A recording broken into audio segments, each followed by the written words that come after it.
নমস্কার বন্ধুরা, কেমন আছেন সবাই? আশা করি সবাই ভালো আছেন।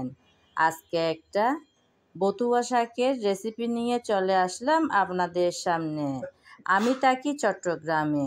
চট্টগ্রামের লোকেরা এই শাককে বলে থাকে বাত্ত শাক। আমিও তাই বলে আসছি এ পর্যন্ত।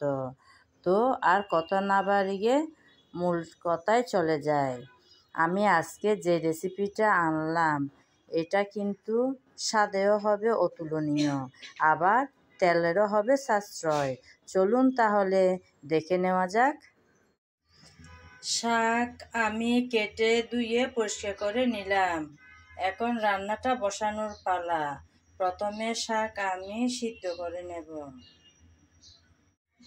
সিদ্ধ করার জন্য শাকগুলো সব আমি আগে চুলায় বসিয়ে দিচ্ছি একটা প্যানের মধ্যে নিয়ে।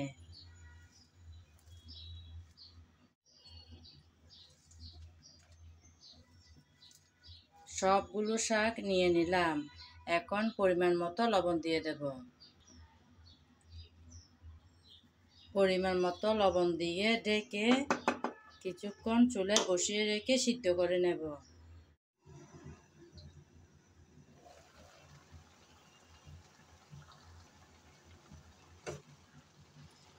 শাক আমি কিছুটা লবণ দিয়ে ঢাকনা দিয়ে বসিয়ে রেখেছিলাম।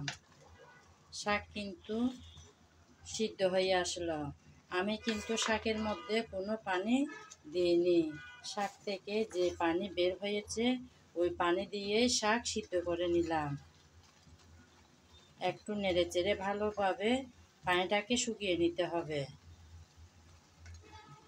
এভাবে যদি শাক ভাজা করা হয় না, তাহলে কিন্তু সংসারের অনেকটা তেল সাশ্রয় হয়।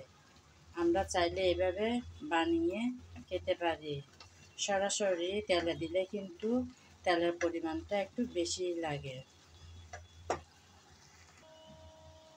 আমি শুরুতেই ঢাকনা দিয়ে শাকগুলো সিদ্ধ করে নিয়েছি, আর কিন্তু ঢাকনা দেব না। ঢাকনা ছাড়াই আমি নেড়ে চেড়ে ভালোভাবে পানিটাকে শুকিয়ে নেব। এই যে দেখুন বন্ধুরা, একদম পানি শুকিয়ে আসছে। শাকের পানি ফেলে দিলে কিন্তু পুষ্টিগুণ নষ্ট হয়ে যায়। তাই চেষ্টা করবেন শাক থেকে যে পানি বের হবে সেই পানি যেন শাকের মধ্যে শুকিয়ে নেওয়া যায়। পানিটা কিন্তু প্রায় শুকিয়ে গেল। এখন চুলা থেকে নামিয়ে নেব শাক। শাকটা চুলা থেকে নামিয়ে আমি আবারও প্যানটা বসিয়ে দিয়েছিলাম। তারপর পরিমাণ মতো তেল দিয়েছি। তেল গরম হয়ে যাওয়ার পর দিয়ে দিলাম রসুন কুচি।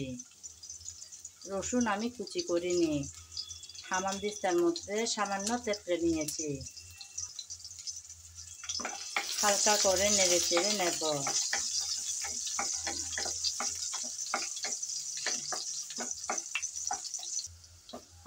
হালকা করে নেড়ে চেড়ে নিয়েছি, সামান্য লাল লাল হয়ে আসলো।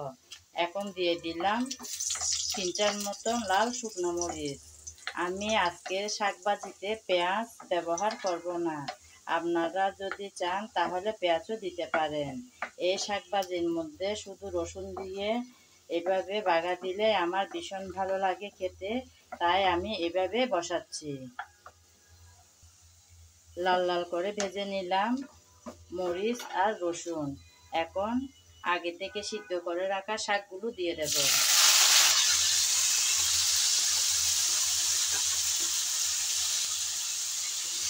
শাকগুলো দিয়ে নেড়ে চেড়ে ভালোভাবে মিশিয়ে নিতে হবে তেলের সাথে।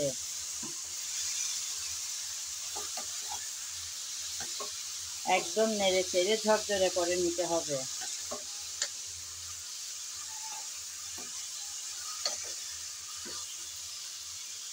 আমি কিন্তু শুরুতেই ঢাকনা দিয়ে সিদ্ধ করেছিলাম, আর কিন্তু ঢাকনা দিচ্ছি না।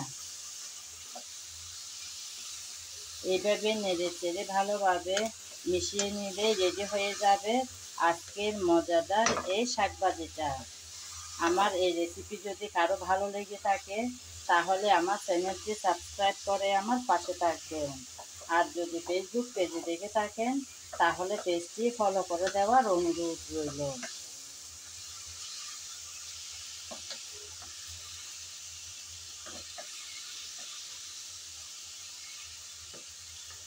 এই যে বন্ধুরা, রেডি হয়ে গেল মজাদার আজকে শাক ভাজা। সবাই ভালো থাকবেন, নমস্কার।